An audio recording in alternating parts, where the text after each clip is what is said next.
Good morning, fellow Toastmasters and all of you potential Toastmasters out there. I'm Ken Richardson, your Program Quality Director for District 115. And with me today is my co-host, the lovely Phyllis Tribby, distinguished Toastmaster and past District Governor. Good morning, Phyllis. Good morning, Ken, and good morning to our public out there. We're live on Facebook for a reason, for you to send us a message or a question. So please comment. Let us know that you like our content and you're happy to come and visit us every day, every weekday, that is.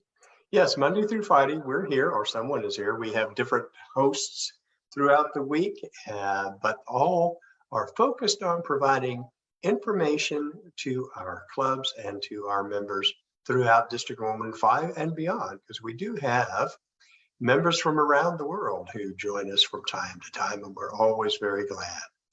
Now today, if you'll notice, we have the logo for the upcoming International Convention. The 2022 convention starts in Nashville, Tennessee next week.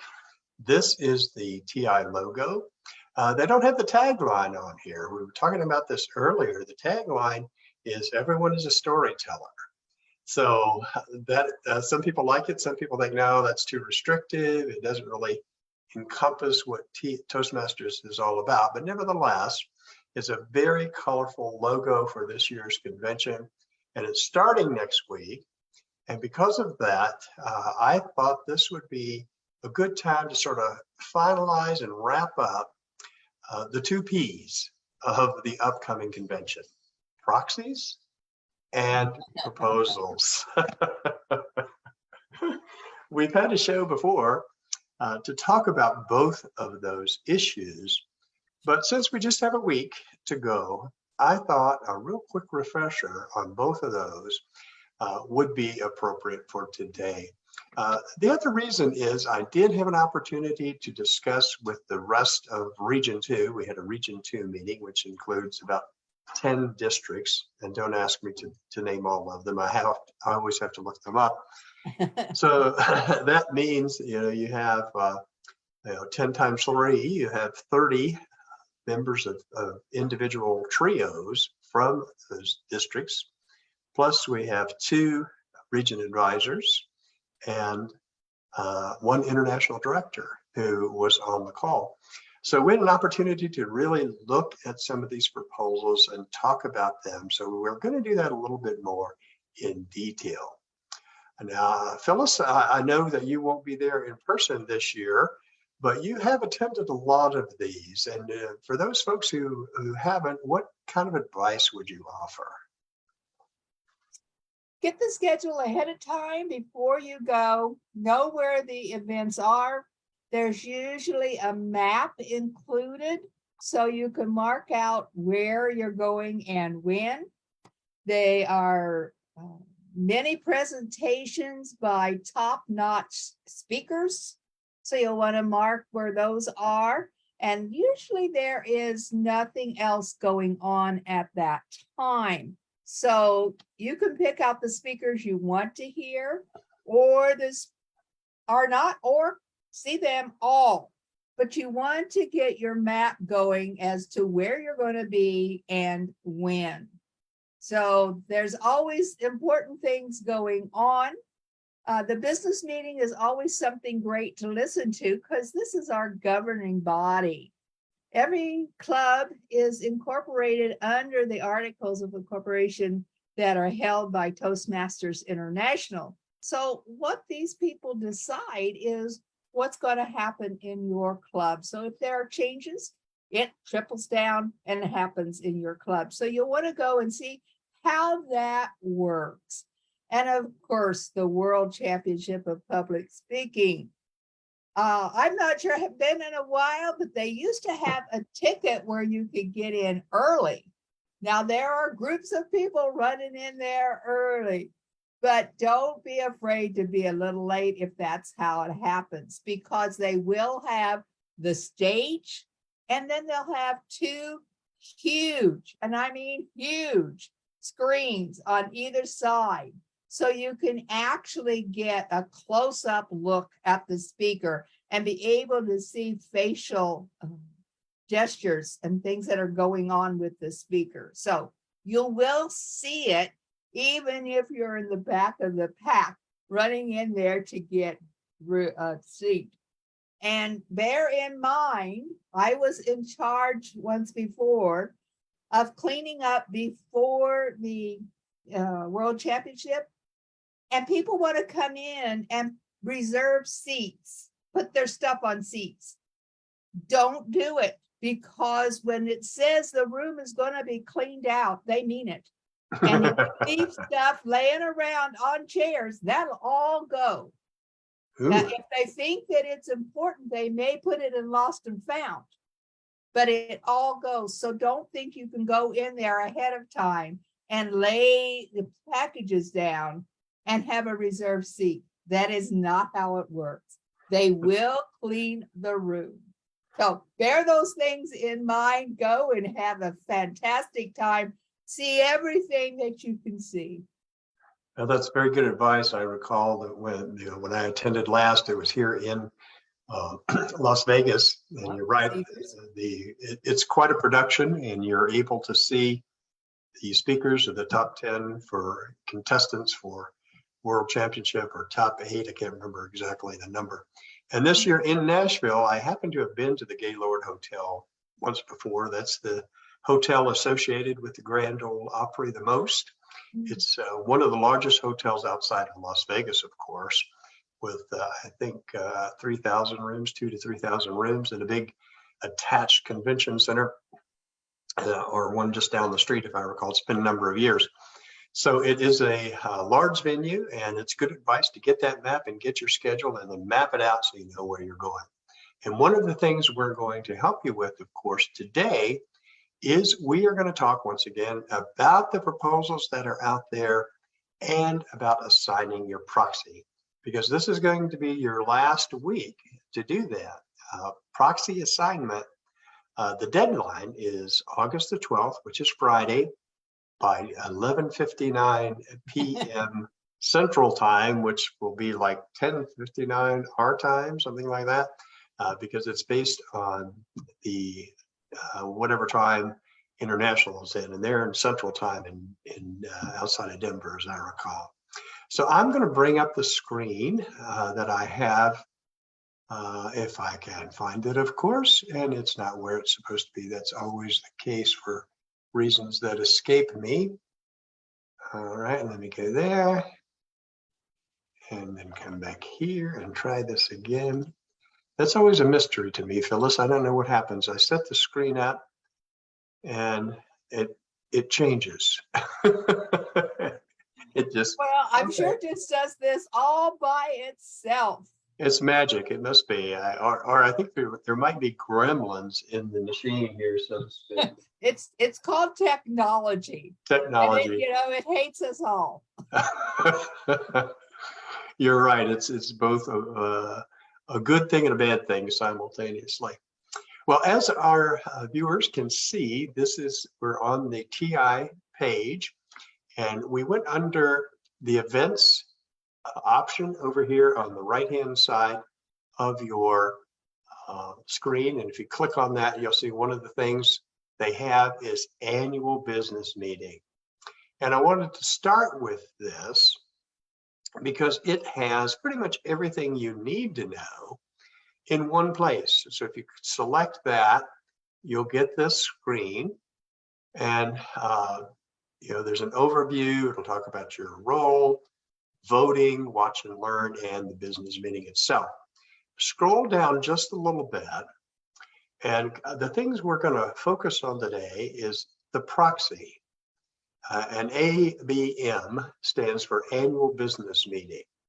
For the longest time, I'm like, what the heck is that? That's annual business meeting. And FAQ, of course, is frequently asked questions. But let's start first with the proposals. And these will go real quickly because most of them are intended for clarifying language, but I want to point out a couple of features that may be surprising to folks. So I'm going to call these up and we'll go over these, spend a little more time on the ones that are perhaps somewhat mildly controversial, but for the most part, just to make you aware of what's going on. Proposal A is one of those that's a slam dunk. It's really just about cleaning up some of the language in the bylaws. And if you go through the details of Proposal A, it's designed to be consistent and to provide clarity. In some places, bylaws is capitalized, in other places it's not. And when you get down to the nitty-gritty, you want to make sure that you're consistent throughout. So that's primarily what this is all about. Proposal B, here again, this is mainly a housekeeping, updating the language that's in the document, again, improving the readability. I don't know if you've ever spent time trying to read the bylaws, but they are always a challenge. The bylaws and constitution and organization of club purposes can be challenging. And oftentimes, particularly if you're in leadership, you have to go through them to try and get to where you are. So proposals A and B, pretty straightforward. This is where to find them. You can read all of the details, but they, in our discussion, no one really had any kind of problem with this in any real way. They just wanted to make sure that the language and capitalization things, technical things, were consistent. Now, proposal C is a change. I don't think it's really controversial, but I want to explain it because it adds non-discrimination categories that are not in the current bylaws, and I'll tell you why. It adds the phrase non-discrimination based on gender identity or gender expression, and it's primarily for greater inclusivity. And actually, this language is found in Nevada law and California law as well. The reason I bring that up is because Toastmasters International is organized as a corporation under the laws of the state of California. Even though the headquarters is in Denver now, that wasn't always the case. So they did not change where they were incorporated. That's still California. And these changes, non-discriminatory categories, are relatively new to California law. So to be consistent and to be inclusive, the board of directors is recommending that we add these phrases, gender identity and gender expression, in our non-discrimination statements. I think it's a good idea. It's pretty non-controversial. I think we're seeing more and more of this in different types of settings, but primarily in organizational bylaws and policies. I think you'll see this new language. You have any thoughts, Phyllis? Nope, it's like you say, straightforward. It goes along with the rules and regulations of a nonprofit organization. And that's what Toastmasters is, a nonprofit. So we want to include rules in our articles of incorporation that are consistent with everything that happens in a nonprofit organization. I'm sure there are many rules set down for nonprofits, and yes, our rules must agree with those. Yeah, they need to be consistent. And you're absolutely right. A nonprofit organization has certain privileges. Most notably, we don't pay taxes. So it's important that we make sure we are compliant with all the word compliant. Yes, with all applicable laws. We do have a couple of folks online. I want to say good morning to. Of course, Jennifer is with us this morning. And morning, Jennifer. Kasami is here. Vinod has been with us before. I hope I'm pronouncing that correctly. We're glad that all of you are here with us today. To get you caught up, we are just reviewing the proposals. And only about 4 of them, 3 or 4, are of substance. And proposal C is of substance. Proposal D has to do with recognizing technology, and it talks about referencing communication methods in writing. Okay, paper and pen are not as often used these days as it has been in the past. So the terminology has changed, and the language that we use has changed. I mean, if you just think about things like what we're doing right now, is Zoom meeting. Who ever heard of a Zoom meeting prior to the pandemic? And then my favorite phrase is, "You're on mute." Please unmute yourself. It's like, oh my gosh, that's such a common thing. So Proposal D is about updating the bylaws with the new technology, telephone conferencing, video conferencing, Zoom, that kind of stuff, or something along those lines to get the bylaws up to date, specifically when it comes to communication and technology methodology. Now, clarification of voting rights for members' clubs. One of the things that tends to confuse folks, and confused me, of course I'm easily confused, is who gets to vote. And we're going to talk about proxies, but the voting rights for members at the annual meeting. Each club in good standing, and that means having your dues paid and having at least 8 members, is entitled to 2 votes. And those are typically carried by the president and the secretary. Well, not typically, they are required to be carried by the president and the secretary. Now, at the district level, it's a bit different. The district votes are carried by the club president and the vice president of education. In this particular proposal, they're adding language that has always been assumed, but not specifically included. And the qualifier here is in good standing. So they're talking specifically about eligibility for voting at the annual business meeting, and they're simply inserting the language we've always assumed to be there. You have to be in good standing in order to vote, your club does, but it wasn't explicitly stated in the bylaws, and now it will be. So those 3 words, in good standing, will be inserted.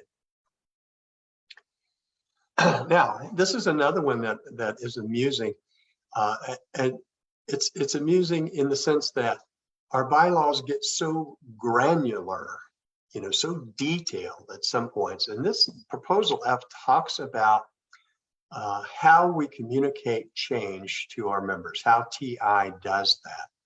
And in the bylaws, it says that the preferred method, it only lists one method, and that says these changes will be communicated to members through the magazine. Well, there's always been at least 2 communication pathways, the magazine and the website. So this just updates how communications will flow, and it's allowed to be both the magazine and the website. Again, household cleanup items.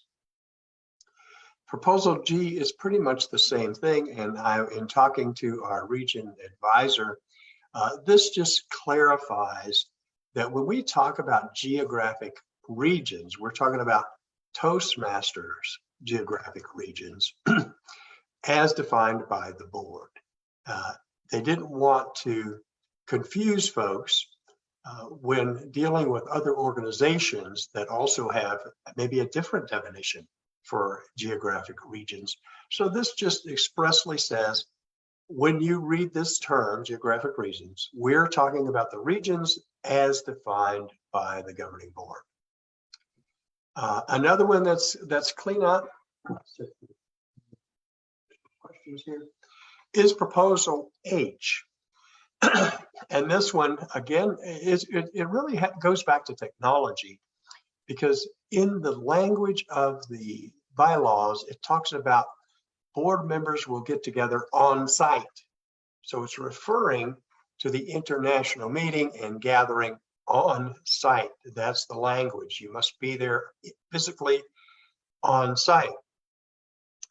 They're going to be changing that so that meetings will be much more flexible and that they can be, they won't be so rigid in the bylaws, and many of them, of course, can be online. So again, just cleaning up some of that language. Now, voting at the annual business meeting. This here is again something that is designed for flexibility. Member clubs previously, were voting in person, but with the COVID and what have you, the organization has to adapt, and there has to be flexibility. So this allows for voting members to be able to vote in person or online. And as you may know, if you go in person, it's like $670 or $700 to attend the conference, not cheap. You can also buy a online ticket for $45, which gets you into the convention and what have you. But you can attend the business meeting for free. And you could do that online or even in person. Now, this is also just a technical change. I'll just explain it real briefly here. It's on the club leadership committee chair. Many clubs don't have a club leadership chair. For a frame of reference, the district has a district leadership chair. It's usually the immediate past district director who develops their leadership committee. This is the committee that recruits and vets new leaders for the next year. You can have a club leadership committee that acts the same way, and the immediate past club president typically serves in that capacity, but it's not, this is simply saying, it clarifies that if you don't have an immediate past president, maybe the immediate past president resigned or left the organization, then obviously they're not bound to that. So it's one of those more obscure cleanup jobs, if you will. Now, Proposal K is somewhat controversial. All of us sometimes have issues recruiting club officers. It can be a challenge. But one of the things that, as we were talking about earlier, perception and appearance are important for nonprofit organizations, and integrity being our very first core value. Proposal K addresses that. This says that you cannot simultaneously be the president of your club and the treasurer. And the reason for that, and even though we're talking about relatively on a club level, we're talking about small amounts of money, in the aggregate, there is an appearance of impropriety if the president and the treasurer are the same person, because that could theoretically lead to a conflict of interest and having all that power concentrated in one person. So this just simply states that this will not allow that to happen, to have a president and club treasurer at the same time. And in the discussion, this generated a lot of discussion. Folks weren't generally opposed to it. It's, okay, we get that. It's sometimes a matter of perception, but they didn't want it to go into effect until the new fiscal year, which would be July 1, 2023. The way it is currently written, if this is approved, it will go into effect immediately. Well, that can cause some disruption in our clubs, where you have to, if you have individuals who are in both roles, they'll have to give up one and find someone else. So you can hold on to treasurer or hold on to president, but not both, but you still have to find someone. So that was the only argument presented at the region meeting, was that we need a little bit more time for transitioning and to recruit new members. Any thoughts about this, Well, fellas? yeah, that's the one I'm not happy with. As I say, I've been a treasurer. I've been in 25 years, probably been a treasurer for 23 of those. And during those 23 have probably been the president at least 15 times, maybe more, since we change our officers every 6 months. So it's kind of like when it's your turn to do president, you do president. It kind of rotates among the members.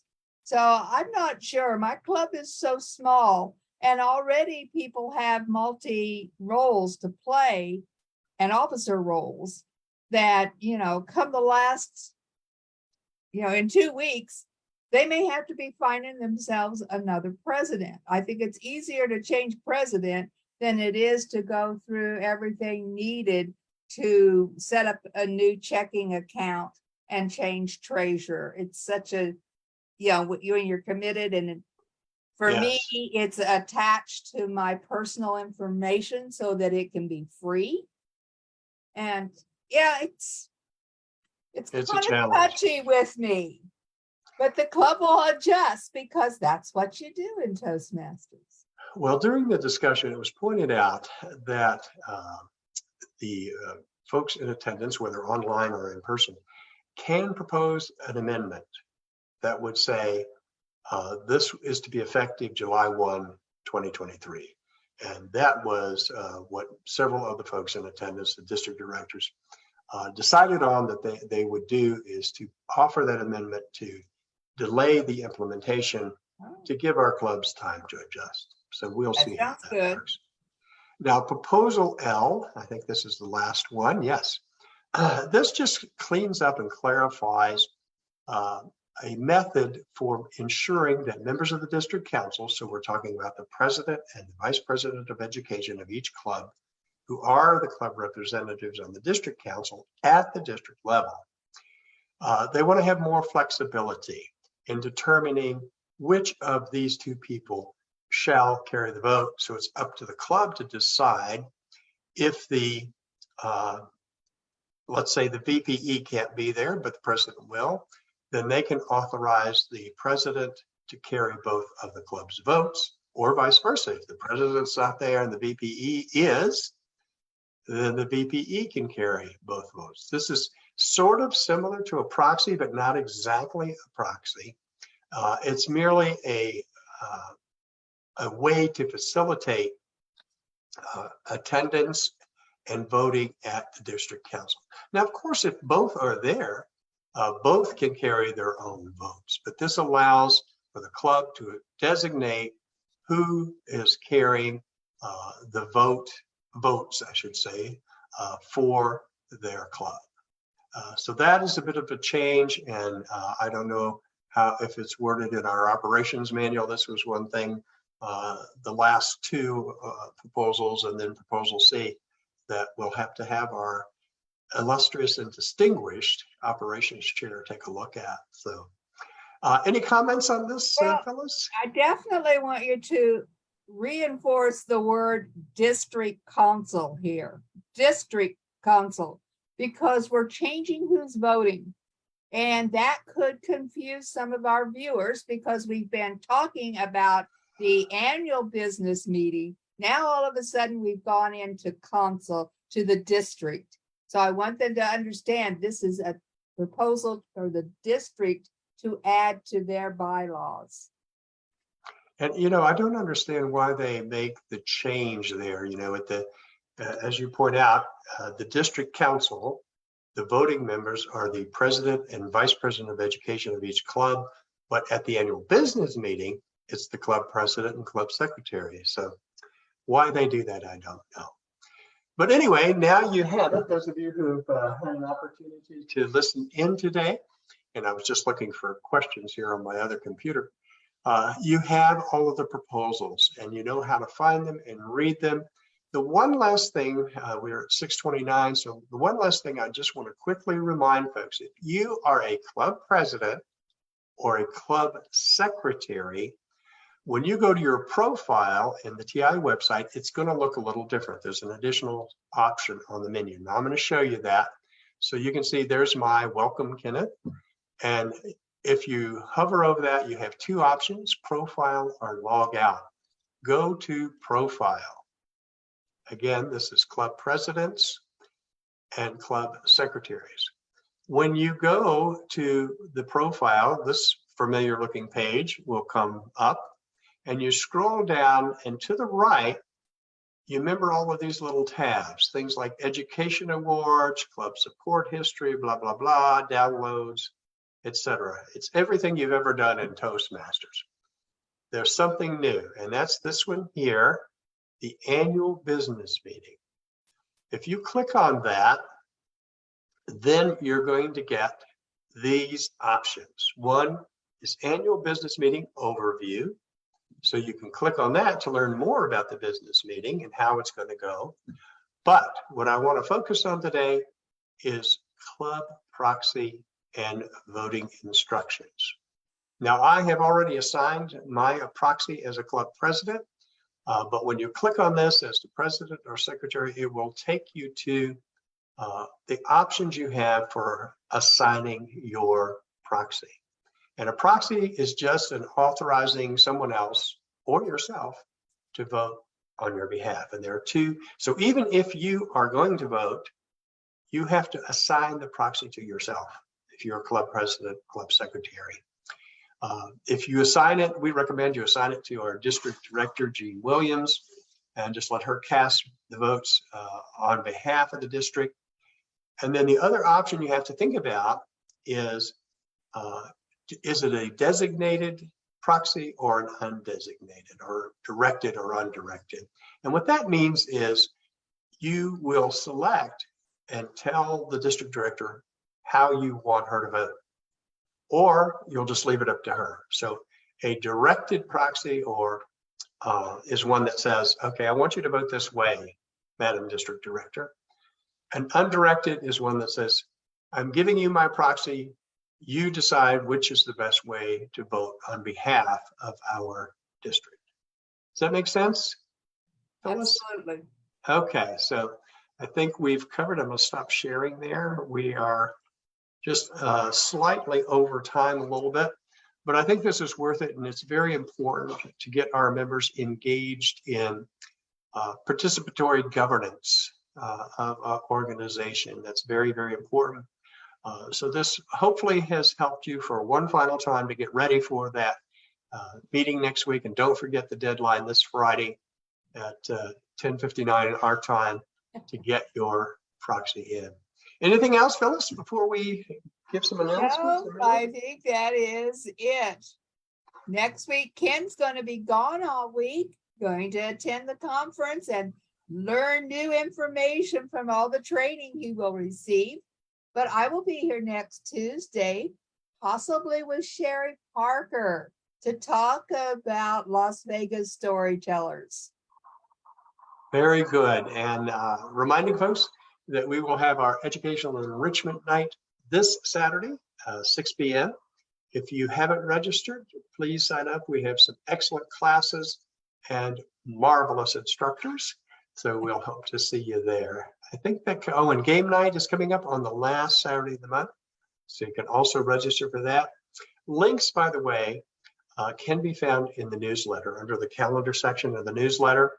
And if you didn't get your newsletter, you need to talk to your area director or your club president, or you can find it on our website, d115tn.org.